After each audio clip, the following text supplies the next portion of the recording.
네, 그냥 지나칠 수 없는 이슈를 다뤄보는 시간, 그냥 갈 수 없잖아 시간입니다. 아베 총리, 일본의 아베 총리의 건강 이상설이 계속 돌고 있었습니다. 얼마 전에는 뭐 피를 토했다더라, 뭐 이런 얘기도 들리기도 했고, 건강 검진을 받은 병원에서 퇴원을 했는데 다음 날 또 결근을 해서 중도 사퇴설까지 나오고 있는데, 그냥 갈 수 없잖아. 아베 아픈 걸까? 아프고 싶은 걸까? 이런 주제로 이종근 시사평론가와 함께하겠습니다. 어서 오세요. 네, 안녕하십니까? 예, 결근까지 했다면서요? 네, 그렇습니다. 일단 정기 건강 검진 때문에 병원에 갔다고 하는데 다음날 결근을 했기 때문에 네. 더 사실 그 의혹이 좀 있었죠. 그런데 오늘 오후에 출근을 한답니다. 그래서 뭐 더 결근을 하지 않았지만, 더 휴가를 받지는 않았지만, 정부 관계자는 일단 피로 때문이다. 코로나 대응 때문에 몇 날 며칠 쉬지도 못했다. 한 147일 동안 뭐 그런 피로 때문이라고 계속 강변을 하고 있고, 또 아베의 가장 최측근이라고 하는 아마라 자민당 세제조사회장은 네. 아베 비서관이 너무 빡빡하게 스케줄을 잡아서 이렇게 아베가 너무 힘들다, 뭐 이런 트위터에 쓴소리도 올렸고요. 공명당 대표죠, 야마구치 대표는 총리가 쉴 때 더 쉬라. 이제 뭐 하루만 쉬지 말고 며칠 더 휴가를 받아라라고 더 쉬라는 목소리가 일각에서는 또 나오고 있습니다. 네. 쉴 때는 쉬어야죠. 그리고 이제 쉴 때는 휴가를 내는 게 보통 기본 아니겠습니까? 네. 근데 그게 아니고 검진을 받았는데 네. 그 다음 날 결근을 했다는 것. 그렇죠. 이건 좀 안 좋다는 신호 아닐까 싶은데. 예, 일단은 안 좋다는 신호라고 여겨지는 이유는 또 하나입니다. 6월 달에 건강검진을 받았거든요. 일본 총리는 2번 건강검진을 받아요. 1년에 2번? 예, 분기별로 받는데 예. 6월 달에 이미 한 번 받았기 때문에 건강검진을 또 갑작스럽게 받을 이유가 있느냐라는 거. 뭐 추가검진이라고 저 관저에서는 얘기하고 있습니다. 그리고 두 번째, 당일날 언론들 보니까 굉장히 긴박했어요. 일단 그 간사장이, 자민당 간사장 주변에서 10시쯤 돼서 이 총리가 지금 부재 중이고 병원에 가 있다, 이 소식이 들리면서 언론들마다 서로 앞다퉈서 이제 보도 경쟁이 일어났는데, 네.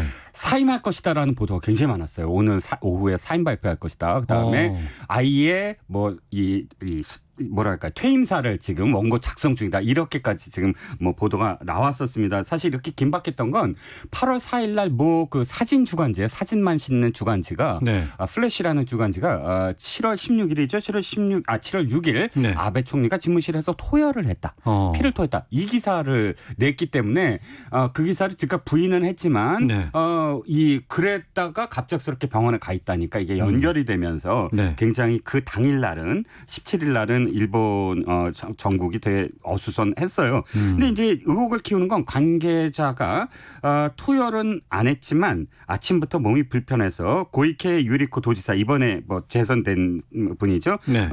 고이케 도지사하고 코로나 대책에 대해서 의견을 교환한 후 집무실에서 어지럽다라고 중얼거리면서 먹은 것을 토했다라고 일부 언론에 얘기를 한 게 보도가 되면서, 토혈한 게 오보라고 그냥 무시한 것이 아니고, 그렇죠. 토혈은 안 했지만 음식물을 토했다, 뭐 이런 식으로 해명이 나왔다는 거 아니에요? 그리고 또 스가 관방장관은 토혈은 안 했다라고는 아니 그게 아니고요. 집무실에서 열심히 사실 일을 했다라고 얘기를 했는데 토혈에 대해서는 또 확인을 안 해줬어요. 스가 관방장관이 이런 것들이 겹치면서 진짜 많이 아픈 게 아니냐, 뭐 이런 얘기가 나오고, 또 일본 총리는 신문에 아예 촘촘히 자기의 일정을 다 보도를 해요. 그래요? 예, 무조건 다 보도가 되게 돼 있어요. 오늘 오전에는 어떤 일정이 있고. 일정이 거의 시간대도 별로 있어요. 그런데 그날 5시간 동안 공백이 있었어요. 신문에도. 그러니까 이제 의혹이 더 커졌죠. 아베 총리가 원래 몸이 좀 안 좋았습니까? 사실 그 아베 나이가 아베 총리의 나이가 67, 우리나라 나이로 67인데 아베 총리의 아버지는 아베 신타로 전 외무대상이 67의 나이에 돌아가셨어요. 근데 그때도 사실은 9월 달에 갑자기 쓰러졌어요. 그리고 나중에 1개월 후에 췌장암 진단을 받았거든요. 그러니까 가족력이 있을 수도 있다라는 게 언제나 아베도 걱정을 하고, 아베의 친할아버지도 사실은 굉장히 유명한 아베칸이라고 유명한 의원인데, 이분도 51에 돌아가셨어요. 심장마비로 일찍 돌아가셨죠. 이런 것들이 좀 겹치면서 아베가 원래 일기에 집권해서 1년 동안 집권을 해서 총리에 있다가 1년 만에 신경성, 그러니까 그 궤양성 대장염으로 하차한 적이 있거든요. 네. 그래서 몸이 그렇게 뭐 그 건강하다라고는 볼 수 없는데 최근에 뭐 또 TBS에서 이 관저의 현관문에 들어가서 엘리베이터까지 걷는 시간을 네. 4월 달부터 이렇게 체크를 한 거예요. 그래서 처음에는 약 한 19초대였는데 5월에는 예. 8월 14일은 23초다라고 보도를 해서 그런 것까지 체크를 다 해요? 그러게요. 매번 왜냐하면 이게 있습니다. 1번은 그렇게 걸어가는 동안 기자가 무조건 질문해요. 하루에 2번씩. 예. 그러니까 그거를 언제나 이 보도를 하거든요. 예. 그러니까 그 동선을 그 동선을 예. 그러니까 다 남아 있죠. 기록이. 현관에서부터 엘리베이터까지 그거를 무조건 이렇게 보도에 응하게 돼 있어요. 그래서 아마도 그 기록이 있을 텐데 아무튼 뭐 어떤 신문에서는 구체적으로 뭐 백혈구를 제거하는 정화 치료를 받았다라고 보도가 나오고 건강이 안 좋았다라는 그런 뉘앙스의 지금 뭐 보도는 계속 이어지고 있습니다. 네, 7855님께서 일본의 아베 총리 레임덕 없는 사퇴를 하기 위한 수순 같습니다라는 지금 의견도 주셨는데 와, 뭐 날카로우시네요. 병이든 아니면 과로든 피로가 쌓여있든 간에 아베 총리 지금 굳이 아프지 않더라도 지금 전국 상황이 상당히 좀 안 좋잖아요. 그렇습니다. 일본 총리 중에 사실 장수 총리를 하고 있는 이유는 경제가 굉장히 좋았어요. 아베가 된 다음에. 근데 그 경제가 3분기 연속 마이너스 성장이에요. 2분기만 마이너스 성장을 하더라도 경기 침체라고 하는데 3분기째니까 어마어마하죠. 그리고 거기에다가 물론 이것도 코로나19 때문입니다. 코로나19 초기 대응부터 엉망진창이었잖아요. 네. 최근에 우리도 지금 코로나19에서 확진자가 늘어나고 있는데 일본은 10배예요 딱. 우리는 100명대가 지금 되는데 거기는 1000명대야 하루에 계속. 그러니까 이걸 다시 긴급사태 명령을 내릴 거냐 말 거냐를 두고 계속 갑론을박을 벌이는 와중인데 내렸다가는 또다시 경제가 더 추락할 것이다. 일본도 사실 내수가 굉장히 크거든요. 그렇죠. 그러니까 더 추락을 할 것이다라는 걱정. 그다음에 지금 5만 명, 6만 명에 돼가고 있는데 또 이건 내려야 된다라는 이 공방이 계속 이어지면서 지금 아베 지지율 최악입니다. 27%, 30%만 내려가면은 일본에서는 총리 사퇴론이 나오기 시작하거든요. 최저, 그러니까 집권 이후 최저의 27%의 지지율을 기록하고 있습니다. 네. 그러니까 아프기 전부터 사퇴해야 된다, 사퇴할 수밖에 없는 상황이다 이런 얘기가 참 많이 나왔는데 그러고 보니까 앞서 청취자께서도 지적하셨지만 그렇게 말씀하셨는데 이 불명예 퇴진 이거 피하기 위해서 건강위기가 나오는 게 아닌가. 어떻게 보세요? 자, 그게 뭐냐면 그런 그 시각이 나오게 된 게 바로 당일날 아프다는 게 아까 장민당의 간사장실에서부터 기자들이 나오기 시작했다 그랬잖아요. 근데 이 총리가 부재 중이고 병원에 가고 아프다라는 거는 우리나라도 마찬가지지만 극비에 속해요. 그렇죠. 근데 가자마자 지금 밝혀진 거거든요. 이거는 상황 관리를 안 했거나 아예 일부러 혹은 실패한 거거든요. 근데 일본이 이런 문제를 갖고 총리의 안위를 갖고 실패한다? 사실 상식적으로 납득이 안 가니까 일부러 지금 공개한 게 아니냐. 이런 쪽으로 지금 시선이 모아지고 있거든요. 즉 총리 입원이라는 속보를 내서 이 최악의 지지율 전후 최악의 마이너스 성장률 등 이 악재에 대한 책임을 조금 희석시키려고 하는 게 아니냐. 그래서 아프다는 걸 조금씩 언론에 노출시켜갖고 궁극적으로 아파서 사임을 하게 되면 총리 물러나라, 경제 책임져라 라는 그렇게 해서 불명예로 사퇴하는 것보다는 조금 더 낫지 않느냐. 이런 계산 때문에 한 게 아니냐. 이런 시각도 있습니다. 앞서 정어종합뉴스에서는 보니까 오늘 오후에는 출근을 한다더라 라는 보도들은 나오고 있는 것 같기는 하더라고요. 네, 그렇습니다. 그런데 보면은 이전부터 일본 내각에서 정치적 위기 같은 거 있을 때 이런 뭐 건강 이상설 같은 것들이 또 스물스물 나왔던 적이 있었다면서요. 네, 아베는요. 따지고 보면 아베 총리는 정치적 위기가 닥칠 때마다 아팠어요.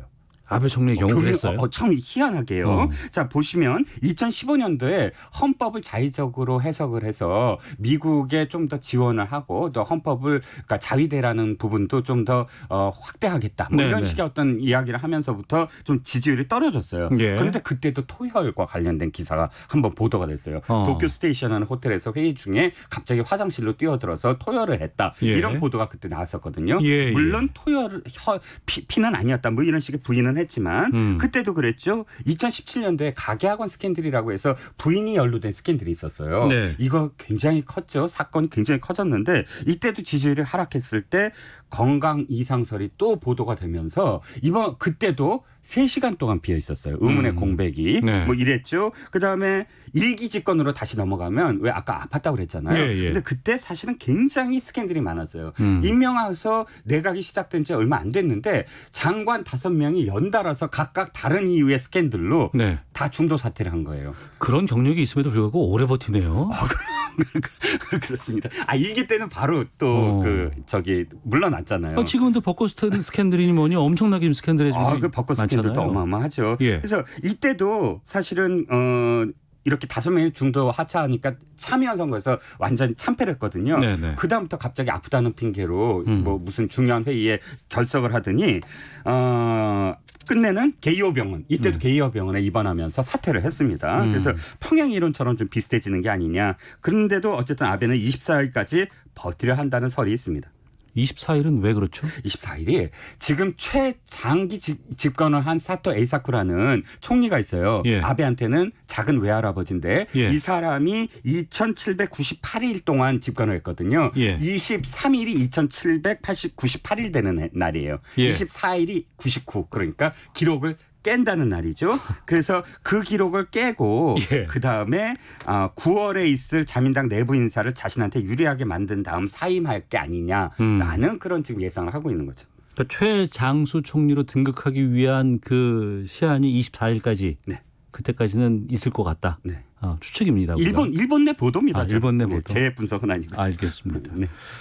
사퇴하게 되면은 뭐 일본 정치권은 어떤 변화 있을까요? 사실 근데 일본 총리가 아프다는 거 국민들이 관심이 없어요. 일본은 원래 아파도 관심이 없어요. 그렇죠. 정치에 대해서 근본적으로 무관심하고 체제 순응적이고 변화를 그렇게 원하지 않아서 사실은 또 총리가 변한다고 그래서 확 변하는 사회가 아니거든요. 왜냐하면 우리는 이렇게 당이 서로 이념도 다르고 서로 진영이 있는데 그쪽은 야당이 1.5 정당이라고 해요. 그러니까 거의 여당과 비슷한 정당들이 있어서 정권 교체라는 것이 큰 의미가 없고 또 지금 뭐 후임으로 거론되고 있는 기시다 후미오나 아소다로 같은 경우 아베와 별 차이가 없어요. 노선이 한일 관계 똑같이 갈 거고 단 이제 그 자민당 내에서 이시바 시게루라는 전 간사장이 약간 한일 관계에 대해서 좀 더 적극적이긴 하나 그렇다고 해서 일본이 완전히 바뀌지 않을 것이다. 라는 뭐 그런 분석이 나오고 있습니다. 알겠습니다. 아베 아픈 걸까 아프고 싶은 걸까 이 주제로 그냥 갈 수 없잖아 마치도록 하겠습니다. 이정근 평론가와 함께했습니다. 고맙습니다. 감사합니다. 잠시 후 2부 아는 경찰 준비되어 있고 김석환의 뉴스 소다 전광훈 목사가 어떤 인물인지 좀 알아보는 시간 갖도록 하겠습니다. 잠시 후 2부에서 뵙겠습니다.